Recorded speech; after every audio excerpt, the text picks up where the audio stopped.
Gerakan mahasiswa di zaman ini tak jarang memunculkan respon negatif dari publik. Demonstrasi atau unjuk rasa di jalanan bahkan dicaci maki karena dinilai menimbulkan kemacetan di banyak tempat. Padahal gerakan mahasiswa sejatinya adalah sebuah gerakan yang membela dan mengusung kepentingan publik.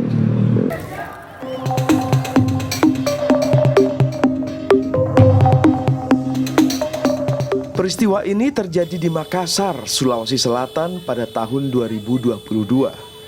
Mahasiswa yang berdemonstrasi untuk menolak kenaikan harga bahan bakar minyak justru mendapatkan respon negatif dari masyarakat. Aksi mahasiswa ini dinilai mengganggu aktivitas warga.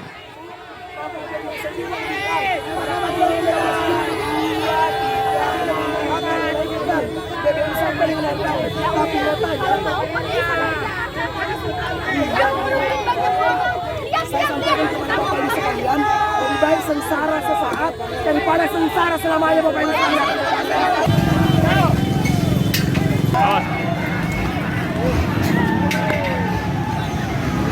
Dalam sejarah gerakan mahasiswa, sejak sebelum kemerdekaan, Orde Lama zaman Soekarno, Orde Baru zaman Soeharto, hingga Orde Reformasi, bahkan sampai hari ini, hampir pasti mengusung kepentingan masyarakat di dalamnya. Mahasiswa yang dijuluki agen perubahan bergerak sebagai refleksi pembelaan kepada publik secara luas. Mas Duki, koordinator lapangan Front Aksi Mahasiswa Indonesia atau FAMI pada 1993 mengungkapkan, aktivisme mahasiswa selalu berangkat dari kepedulian pada persoalan-persoalan nyata di masyarakat. Yang dirasa itu apa istilahnya, tidak menguntungkan atau bisa dibilang merugikan rakyat, masyarakat. Nah, contohnya itu kasus pembebasan tanah dalam konteks waduk ataupun proyek-proyek lain, kan. Termasuk juga konteks misalkan perburuan.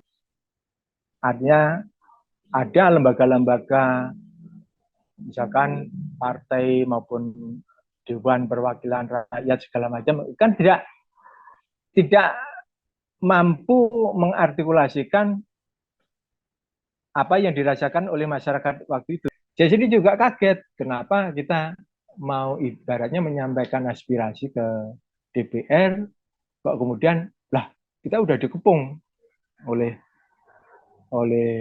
waktu itu tentara waktu itu kan. Nah, jadi disitulah kita dipaksa keluar gedung dan kemudian ya itu kita sebagian teman-teman melarikan diri, sebagian ada yang ditangkap. Ya sebenarnya kalau dari presentasi ya mungkin sekitar ada 250-an orang lah waktu itu yang demo. Sempat dipukuli, Mas Duki?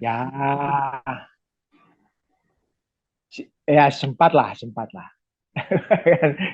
Saya juga sempat diinjak-injak gitu juga. Tapi Mas, dalam sejarahnya ketika tahun 93 itu Soeharto masih kuat, kemudian Mas Duki mau menjadi korlap dan dengan spanduk seret presiden ke sidang istimewa, itu memang luar biasa itu.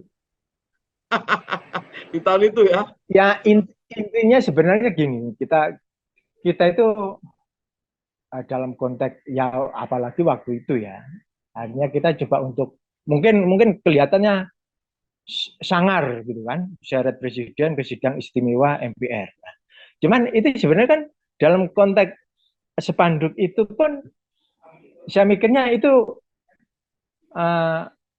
apa namanya institusional dan prosedural gitu kan. Baik,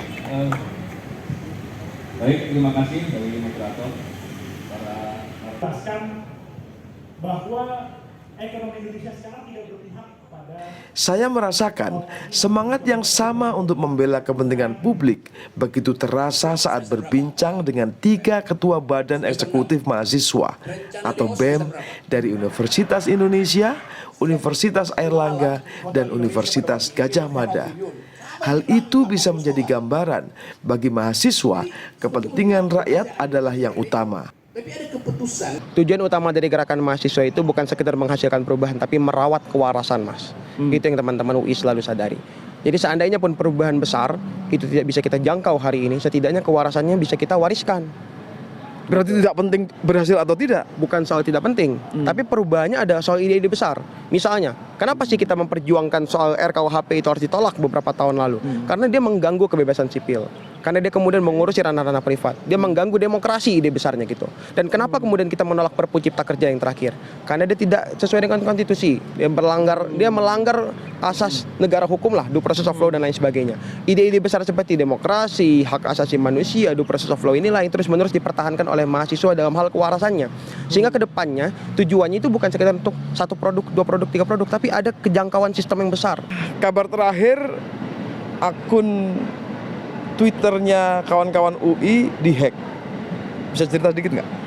Ya, jadi tepat 21 Mei 2023 di peringatan 25 tahun reformasi itu Pas banget ya. pas banget kita malah merasakan adanya pembungkaman dengan membatasi kegiatan berekspresi gitu karena Twitter resminya BEM UI @BEM UI official itu diretas pukul 20.00 malam hari gitu. Nah, jadi itu peretasan itu terjadi setelah kami mempublikasi beberapa konten kritik kami terhadap pemerintahan dan juga secara khusus Presiden Jokowi atas tindakannya yang kami anggap cawe-cawe politik, tidak netral dan tidak mampu bersikap independen untuk mengawal pemilu 2024. Selanjutnya kami ada aksi siang harinya, malam harinya tepat jam 20.00 akun Twitter resmi BEM UI itu terlockout dari semua perangkat yang terhubung. Itu yang pertama. Yang kedua, kami sudah melakukan semua upaya autentikasi 2 layer gitu. Dan di layer pertama kita bisa masuk, tapi kami menemukan bahwa pelaku peretasan tersebut mengganti nomor telepon sehingga kami tidak masuk ke layer kedua. Analisa awal kawan-kawan kenapa diretas? Analisa pertama, kita yang jelas untuk menuduh siapa pelaku peretasan ataupun otaknya, pelaku lapangannya dan lain sebagainya kita tidak bisa. Karena itu keterbatasan kita sebagai mahasiswa, kita masih belajar, kita nggak tahu lah secara detail terperinci IP address dan lain sebagainya, kita masih sulit untuk mendeteksi hal tersebut. Yang kedua, kami sinyalir ini ada orang-orang yang tidak suka dengan kritik yang dilakukan oleh BEM UI. Kenapa? Karena ini pas banget peretasan ini terjadi ketika 2 konten kritik yang cukup viral dari BEM UI itu kemudian naik ke dunia maya gitu. Dan bahkan BEM UI sempat trending di Twitter gitu beberapa saat di hari tersebut sebelum kemudian diretas pukul 20.00 malam hari. Dalam tahun politik yang akan menghasilkan presiden baru, anggota-anggota DPR katakanlah baru dan seterusnya, proses kewarasan ini menurutmu juga perlu diteruskan ya? Sangat perlu karena yang jelas kita tidak butuh presiden yang sekedar joget-joget di TikTok. Kita nggak butuh presiden yang sekedar kemudian pamer kedekatan dengan generasi muda, datang ke pesantren ini atau datang ke rumah pemuda ini atau datang kemana dan lain sebagainya. Kita butuh presiden yang betul-betul bisa menyuarakan isu-isunya anak muda, betul-betul bisa paham concernnya anak muda, dan tidak sekedar gimmick berpura-pura muda, tapi betul-betul bisa menyuarakan kepentingannya anak muda gitu. Kita pernah nggak ngelihat calon presiden ngomongin soal isu lingkungan hidup? Pernah nggak ngomongin soal isu kekerasan seksual?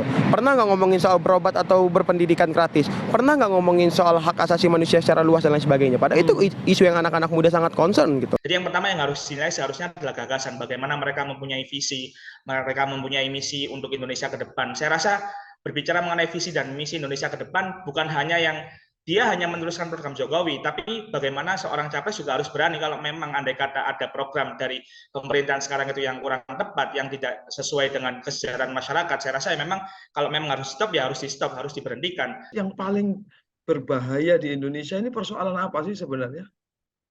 Oke. Baik, mungkin yang sering kita diskusikan di kalangan anak muda berbicara mengenai isu, strategis dan sebagainya, mungkin ada beberapa hal yang mungkin kami highlight. Yang pertama tentu adalah lapangan pekerjaan, dan ini menjadi hal yang bukan hanya menjadi diskusi di kalangan mahasiswa tapi juga di kalangan anak muda pada umumnya, bagaimana mereka setelah lulus SMA apakah melanjutkan pendidikan tinggi, apakah mereka sudah siap bekerja dan sebagainya. Itu menjadi diskusi yang sangat menarik sampai hari ini. Kemudian juga yang kedua adalah masalah terkait dengan pemberantasan korupsi, karena karena mungkin Mas Iman juga mengetahui bahwa sampai hari ini pun gerakan anak muda baik dari PEM ataupun kalangan mahasiswa yang lainnya selalu getol untuk menyuarakan terhadap isu-isu yang berkaitan dengan pemberantasan korupsi, bagaimana UKPK, revisi UKPK dan sebagainya. Nah, kemudian saya rasa kemudian yang menjadi concern dari anak muda adalah terkait dengan demokrasi dan juga kebebasan sipil. Kadang yang menjadi masalah di antara kami para mahasiswa itu ketika ingin menyampaikan pendapat ketika ingin menyampaikan ekspresi kebebasan berpendapat itu saat ini sudah ada undang-undang yang berusaha mengatur agar kita itu menyampaikan pendapat dengan baik. Kemudian kita ingin menyampaikan pendapat atau kritik dengan yang tidak semestinya, maka ada undang-undang yang akan siap mencaplok kita, yang akan siap menjerumuskan kita. Jadi mungkin 3 hal itu, Mas Iman. Mahasiswa pernah melakukan protes besar ketika KUHP akan dirilis akan dikeluarkan. KUHP baru. Kemudian ketika Undang-Undang KPK akan dikeluarkan, juga mahasiswa turun jalan untuk memprotes itu dan seterusnya.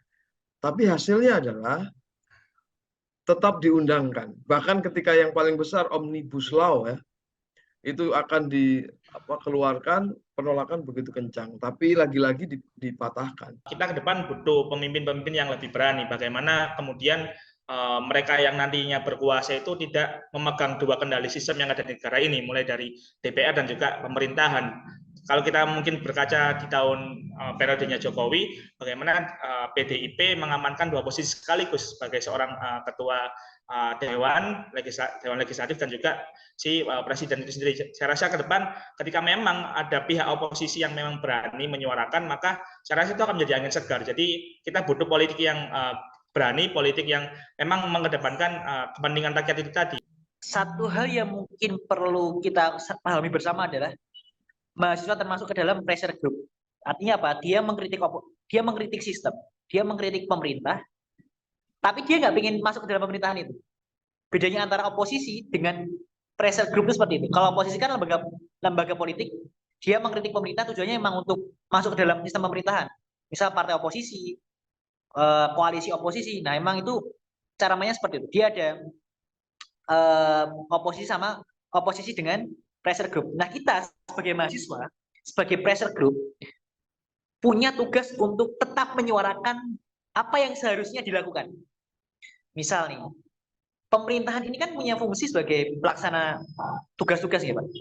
Ya, kita sebagai mahasiswa, sebagai pressure group tadi, alih-alih menjadi unsur oposisi yang dimana tujuan mengkritik untuk memperoleh kekuasaan, kita sebagai pressure group ya tadi menyampaikan idealisme kita gitu, menyampaikan hal-hal yang ideal untuk sistem gitu ya.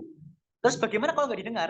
Ya saya yakin Pak, cara pemerintah mendengar kita itu udah tidak lagi dengan demo-demo, udah tidak lagi dengan orasi, tapi dengan apa? Dengan serangan media sosial. Paradigmanya perlu untuk dirubah, yang semula menjalankan kegiatan-kegiatan pergerakan lewat jalur darat mungkin ya, lewat agenda-agenda konvensional, mungkin bisa beralih ke ranah yang lebih masif, lebih yang bisa mampu mengamplifikasi gitu. Karena kemarin kan banyak tuh ramai kan soal Puan, soal Jokowi kemarin. Itu nggak akan se-booming itu kalau hanya sebatas mengandalkan aksi-aksi yang ya mungkin bisa dikatakan turun ke jalan. Itu kan lebih konvensional ya Pak. Apa yang dicermati mahasiswa pada tahun politik ini, Mas? Silakan.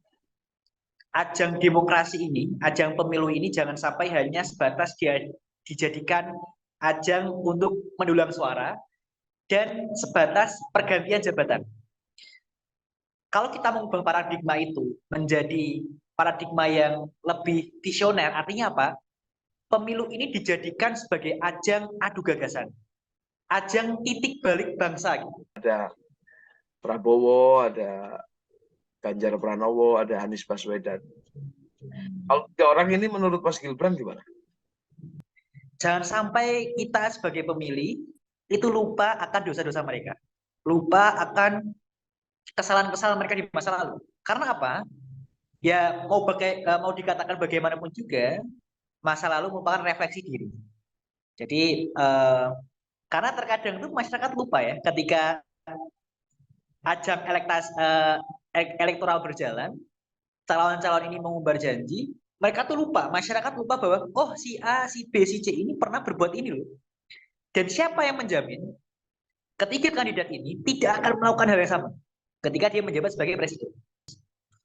Saya yakin kok di antara 3 tadi, meskipun tidak semuanya itu tidak dalam tanda kutip tidak oke gitu ya, tapi mesti kok ada yang mending, meskipun ada pepatah yang mengatakan ya membandingkan 2 hal yang buruk itu bukan berarti baik, tapi kalau kondisinya seperti ini ya mau bagaimana lagi.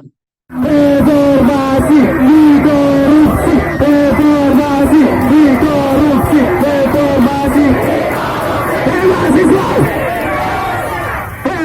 Bagi pengamat politik Ujang Komarudin, pada titik tertentu gerakan mahasiswa masih diperhitungkan. Bukan tidak mungkin dalam skala yang lebih kecil gerakan seperti reformasi 98 bisa kembali terjadi. Salah satu kritik dan evaluasi terhadap gerakan mahasiswa adalah gerakan mahasiswa ini boleh besar. Dalam kasus Omnibus Law ada gerakan, KUHP ada gerakan, Undang-Undang KPK yang baru, tapi toh tetap berjalan itu barang. Gimana Kang? Saya punya evaluasi. Ya betul, ketika revisi Undang-Undang KPK yang mahasiswa besar lalu adem lagi gitu ya. Katakanlah KUHP juga sama. Ya terakhirlah katakanlah saya mengingatnya adalah Omnibus Law. Nah Omnibus Law ini saya tahu persis ya. Ketika itu saya live Zoom di CNN TV. CNN TV dengan Sekretaris Sekjen Muhammadiyah Profesor Abdul Mukti dan Ketua PBNU waktu itu Kiai Haji Marsudi Suud. Di belakang layar kami berdiskusi begini. Sebenarnya gerakan mahasiswa ketika Omnibus Law itu hampir menjatuhkan wibawa pemerintah dan DPR ketika itu, hampir jatuh. Tetapi ya pemerintah meminta tolong ke ormas itu, ke NU dan Muhammadiyah, sehingga NU dan Muhammadiyah ini ngejagain gitu loh. Kalau enggak itu bisa selesai juga ketika itu. Sangat dinamis dan sangat hampir chaos. Artinya saat itu juga mahasiswa diperhitungkan ya kan? Sangat diperhitungkan, saya tahu persis. Karena kalau NU dan Muhammadiyah tidak menjaga ketika itu, pemerintah bisa chaos, bisa kayak 98 lagi, mungkin skalanya lebih kecil.